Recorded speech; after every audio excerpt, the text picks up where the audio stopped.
This week we are going to be examining the social construction and regulation of the family. The objectives for this module are first of all to describe the historical influences that have shaped and affected the intersection of race and family in the United States. Secondly, we're going to examine some of the current stock theories that attempt to explain family inequalities along racial and ethnic lines. But importantly, we are going to then examine or apply the matrix lens to more of a sociological understanding of family inequality. And then we're going to identify some alternatives to the current matrix of inequality. It's important to understand that in the United States, there's an idealized version of the family, where the father is the head of household, the primary wage earner, the mother is the partner who is comfortably enshrined in her domestic life, and children are well behaved. This is the idea of the nuclear family, and although we tend to think of this family form as being natural and having a long history, in fact, this specific family form really only came into prominence in the mid-1800s. Before that, what we tended to see was considerable variation and acceptance of family forms. It's estimated that in the 1500s, there were millions of individuals living across the United States, and that there was considerable diversity in both family form and the division of labor and power within these families. Some examples of this would be, for example, Native Americans. There were multiple family forms among Native Americans, but they were pressured to assimilate, although they did resist. One of the ways in which they attempted to assimilate Native Americans, or the government attempted to assimilate Native Americans, was through the Dawes Act.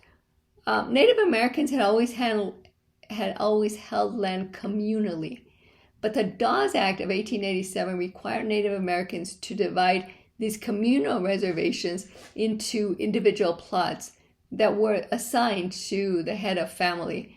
What was interesting about this was that any land that remained then was given to the government and was sold to white homesteaders or various corporations. It was really a way that Native Americans were robbed of their land.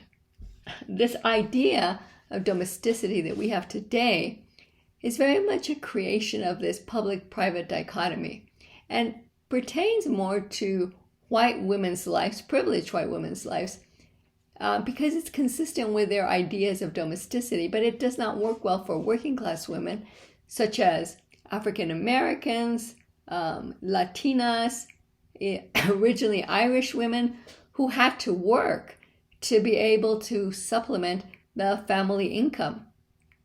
It's also important to realize that the way in which African Americans were brought to the United States as slaves did not allow them to establish this family form that is, quote, seen as normal in the United States, because slaves were seen as property and children could be sold, husbands could be sold.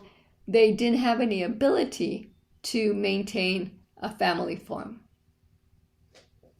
With Asian Americans, we saw various attempts to regulate the family.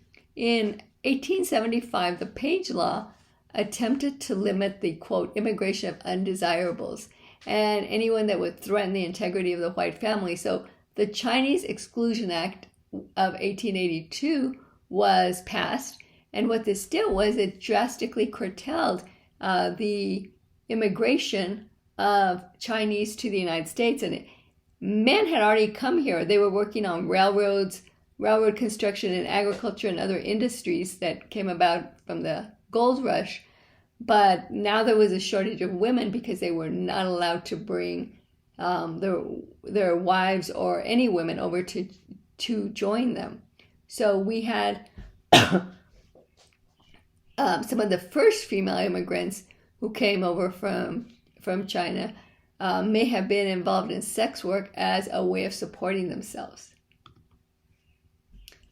Well, what we saw as immigration grew from Asia was the discrimination increased. And Japanese immigrants particularly were often scapegoated by white labor. So as a result, a gentleman's agreement was passed in 1907 to 1988.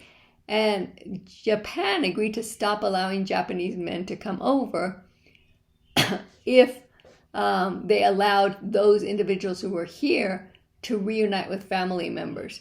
So as a result, about 100,000 family members began to join their relatives, and among this, about 20,000 picture brides came to join their husbands. And picture brides were individuals who had been married but had not really met. The individuals who were here only knew what they looked like as a result of their photographs. After Pearl Harbor, we saw that Japanese Americans were used as scapegoats, and there were over 100,000 first and second generation Japanese Americans that were interned until 1945. We like to use the term interned to separate us from what was happening in Europe with the concentration camps. But in both cases, individuals lost their rights, their properties, and in some cases, their lives.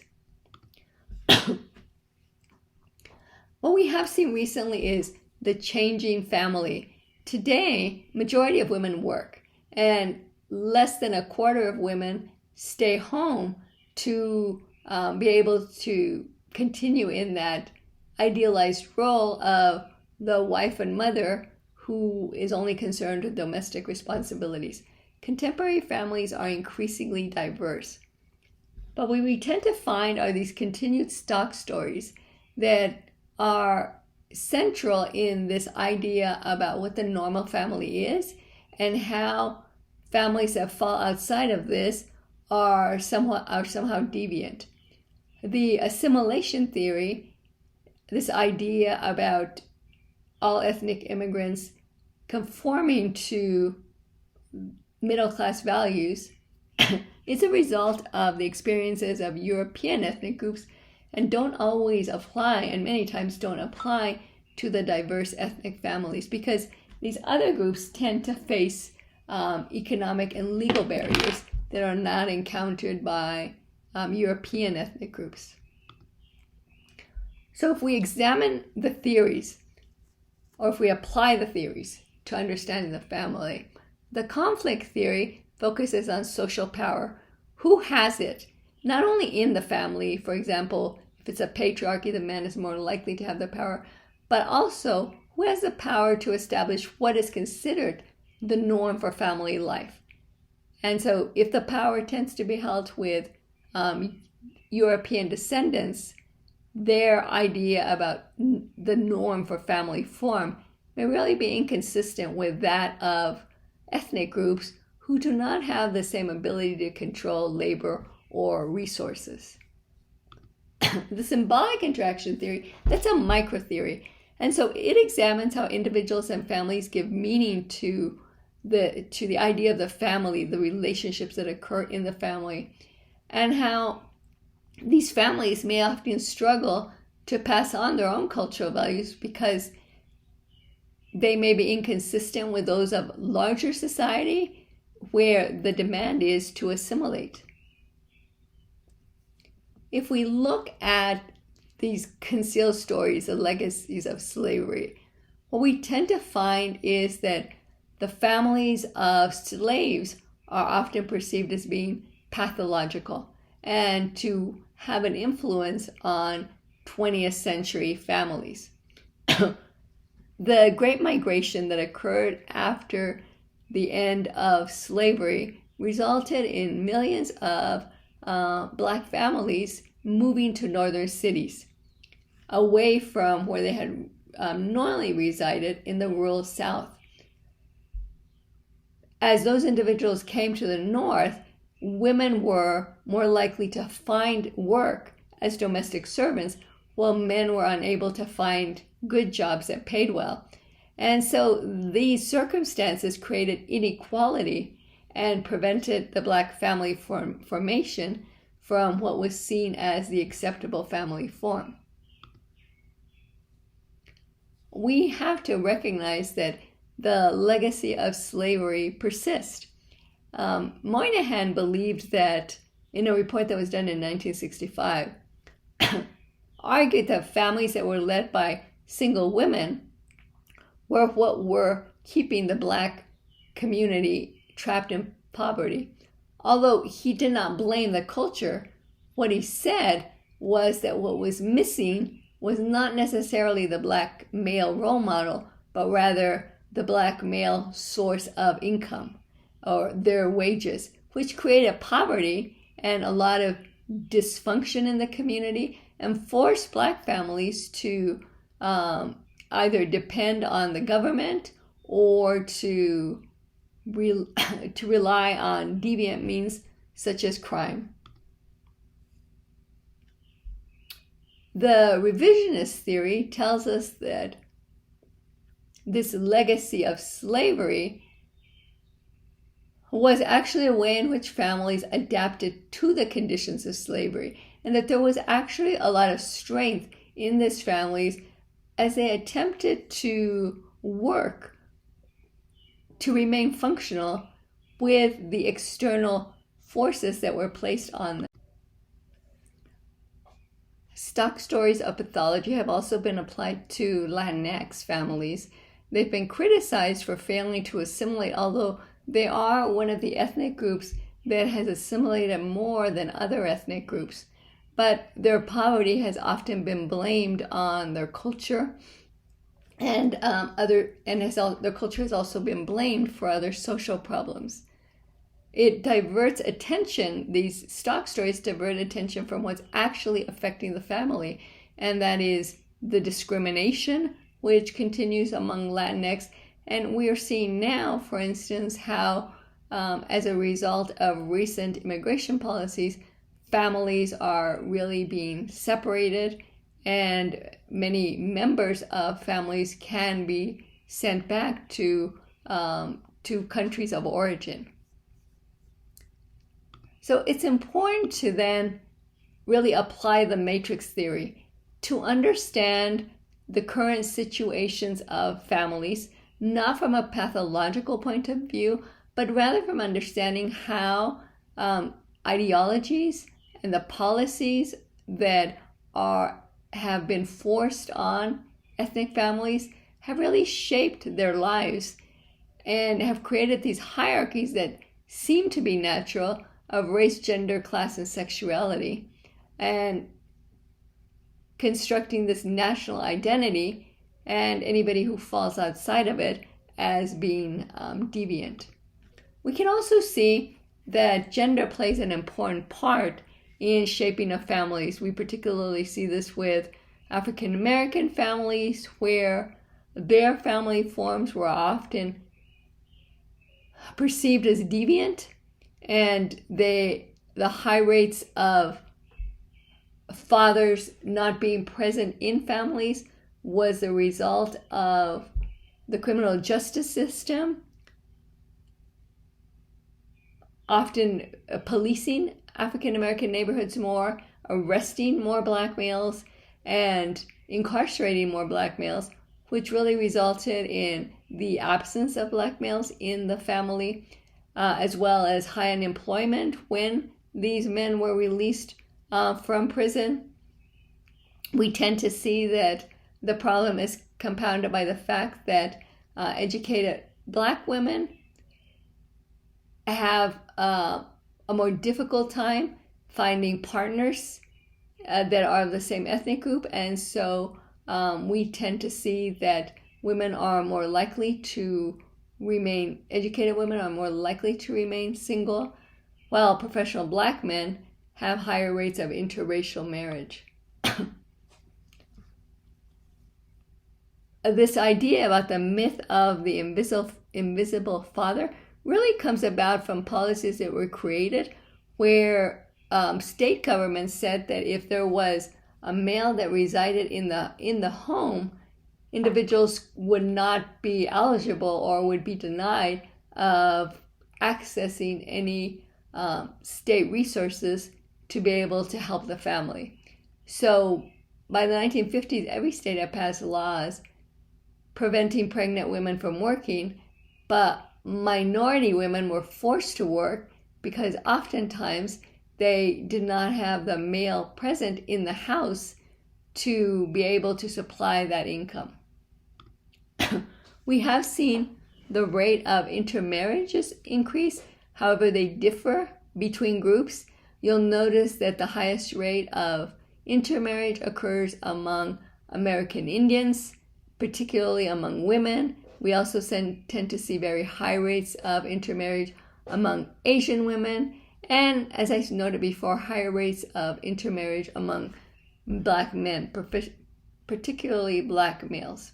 And this has a lot to do not only with increased interaction among different groups as a result of increased educational levels, but also because of policies that have been implemented, which may make it difficult for individuals in the same family to, in the same ethnic group, to find partners.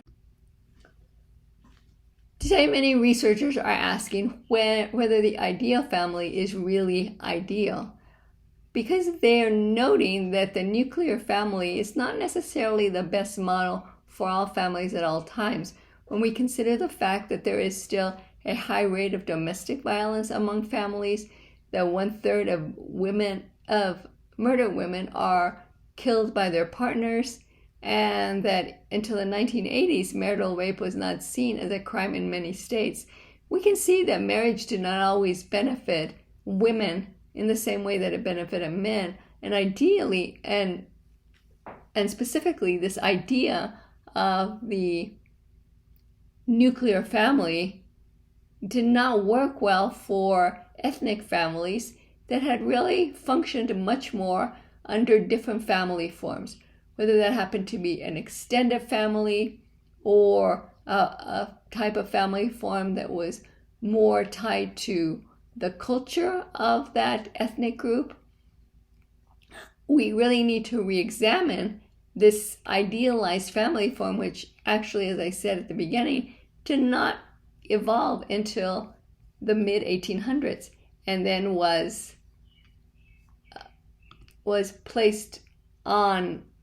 expected to be the norm for all families. And lastly, we'll conclude by noting that along with families changing, we've seen diversity in the form of LGBTQ plus families. LGBTQ plus families have often been excluded from stock stories because they really just weren't considered a family form. It wasn't until 2015 in the Supreme Court ruling Obergefell versus Hodges that the Supreme Court's decision legalized same-sex marriage.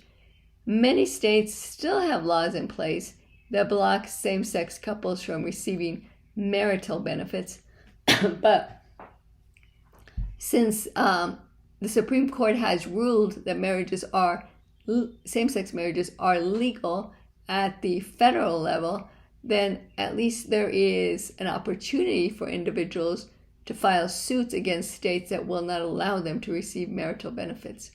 So what we find in this particular unit is that while we often tend in the United States to think of the nuclear family as not only being the norm, but as being the best for all ethnic groups, what we've seen is that this is not really the case.